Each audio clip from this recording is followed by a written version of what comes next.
Uy, uwi ka na ba? Uwi nga ako, pinapauwi nga ako ni Sir eh. Oo, yung sinabi mo. Hindi. Ayoko lang kasi na masaktan si Niga eh. Sinabi. Ayoko lang na ma-miss niya ako syempre. Kaya nakakalungkot naman.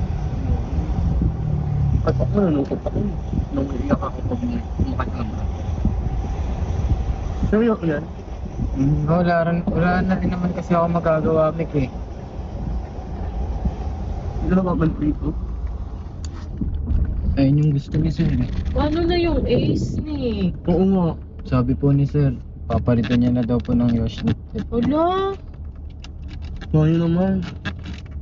Ano una mo na? Ngayon pag umuwi naman kayo ng Manila, pwede pa naman tayo magkita-kita doon eh. Paano? Ano kaya? Pag uwi kayo sa inyo. Paano unahin kayo nun? Kaya? O ano nun?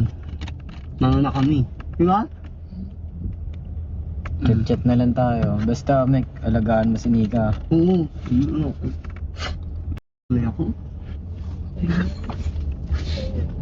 Nakakalungkot naman.